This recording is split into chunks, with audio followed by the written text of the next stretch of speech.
Hi everyone, my name is James Patel and I'm going to be talking to you guys a little bit about war. Now, the topic of this video is going to be, can war ever end, or can there be world peace on an international level? But before we get into that, let's ask ourselves a quick question. Why do people go to war?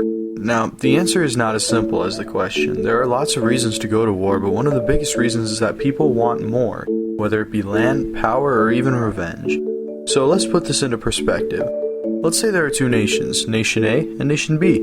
Now, Nation A has a lot of land while Nation B doesn't. At the same time, though, Nation B has a large military while Nation A doesn't. So suppose Nation B for some reason needs Nation A's land. A has something B needs and B has the means to take it.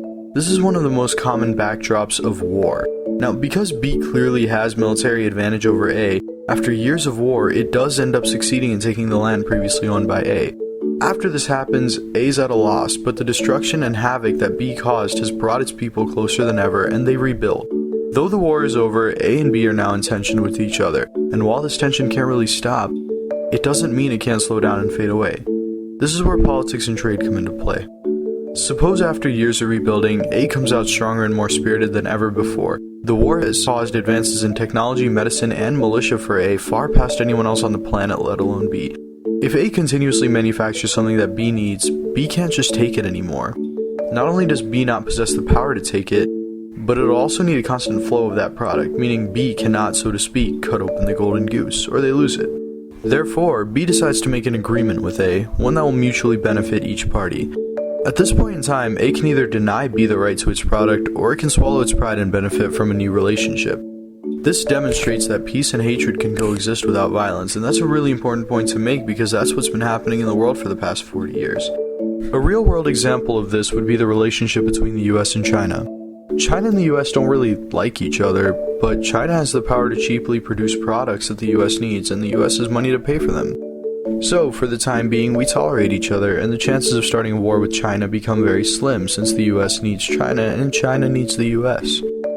While this concept of mutual benefit is implemented in every nation in the world, it creates a network of trade and dependence whose mutual benefits outweigh the need for any war between them.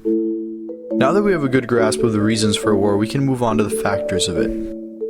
Webster's dictionary defines violence as the use of force to harm someone. Violence is something that war cannot exist without. Seth Borenstein, a science writer and professor at NYU, says that the world has seen an overall decrease in violence over the last few hundred years. He explains the reason for that is, over generations, IQ has been getting higher. Now, depending on the values and ideologies you grew up with, intelligence does not necessarily equate to moral development. Adolf Hitler is seen as one of the smartest leaders in history because of the effect he had on so many people, but he was still the reason for so much death and destruction. But Hitler was also a sociopath. So, though there are exceptions, there's a clear and strong correlation between intelligence and reluctance to hurt other people. Now, between violence, death, and destruction, war is clearly a bad thing, but at the same time, it also has its benefits. Ian Morris, a history professor at Stanford University, wrote an entire book about why war is good for society and why it actually helps people in the long run. He states a few reasons that war is a good thing in moderation for society. So the first reason he states is, while war is the worst imaginable way to create larger, more peaceful societies, it is pretty much the only way humans have found. This makes sense, because in a way, after a war, two parties are more likely to like each other when they mutually hate a third. Another reason Morris has for believing war is good is that over the long run, large societies forged from war have made us richer. Though the Native Americans had to suffer so that whites could have land in the Americas, it did lead to all this advancement. That begs the question, was all their suffering worth how much the human race has progressed over the years? Well, there's no real answer to that question since people have different values. Now, Morris's final point is a little difficult to understand. He says that humans are getting so good at war that they are putting war out of business. So right now, almost everyone that matters has nuclear weapons. But nobody wants to fire them because of the concept of mutually assured destruction. The idea that if you fire a missile while it's in the air, I have time to fire mine back.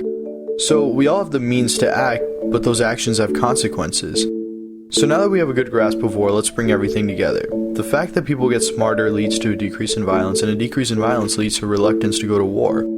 On a national level, trade independence causes avoidance of war, and trade is growing. War is becoming so destructive, it's starting to not be worth going to war. So with these things combined, the final verdict is that war has a lot of reasons to permanently retire. Whether or not it will is theory, but even if it did, it probably wouldn't be for a long time. Now, I think I've covered everything, so everyone, thank you for watching, and I hope you enjoyed it.